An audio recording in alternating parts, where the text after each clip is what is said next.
For a lot of business professionals out there, a lot of business leaders out there, leading yourself, how does that manifest? I mean, one of the things I always say is take care of yourself mentally, spiritually, emotionally, physically, whether that's meditating, exercising.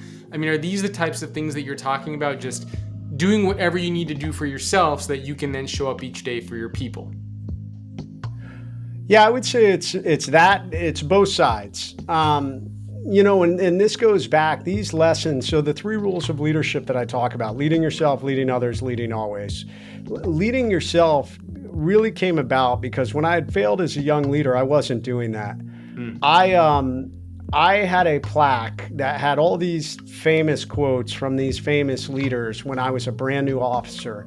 The problem was, and it looked nice, but the reality was I wasn't living that. I wanted to live that, but I wasn't setting the example and actually following through. And there's a lot of leaders that are that way. They're saying, hey, do as I say, not as I do. Yeah. And leading yourself is about setting that example. And that's why I say 70% of leadership is really your ability to lead yourself. It's building that structure. It's setting that example. If you're telling your people they need to do X, Y, and Z, you should be doing X, Y, and Z.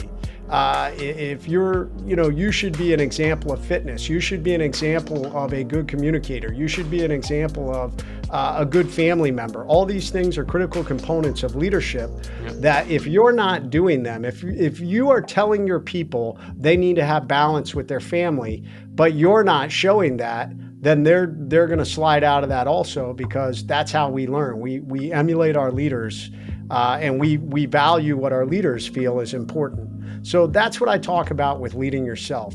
The balance component comes into the 5 principles of the Pentagon of Peak Performance, and you spoke to them. I mean, these aren't anything unique. I just put them into this model that I teach, which is number 1, physical leadership. So sleep, nutrition, and fitness.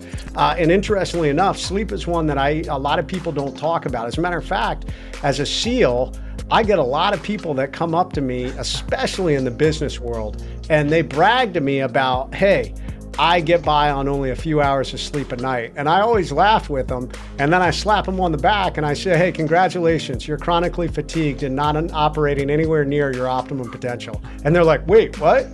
And I'm like, look, man, in the SEAL teams, we had to do it as part of training. It doesn't mean we continue to do it throughout our career. We recognize that the human body operates at its optimum when we've gotten some level of sleep. And sometimes in extreme situations, we have to push through that.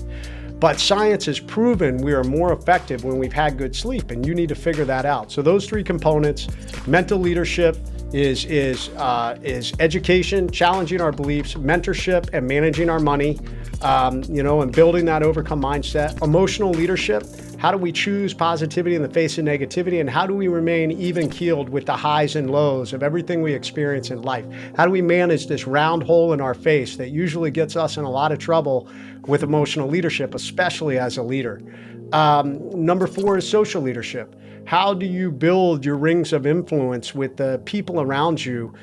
In Western society, we have a tendency to put a lot of time and effort into our business relationships and our business acquaintances, and then take for granted our family and friends.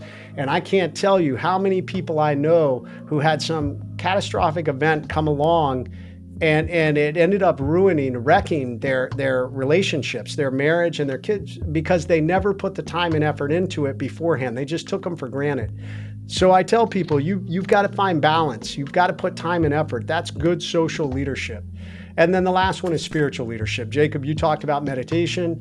It can be religion. It can be faith. It can be breathing exercises. It can be charitable. Whatever you do to get outside of yourself and recognize that you are not you're not on an island, man. There's a lot of other people out there, and having that perspective of the world around you makes a difference. So all that plays a critical part of self-leadership.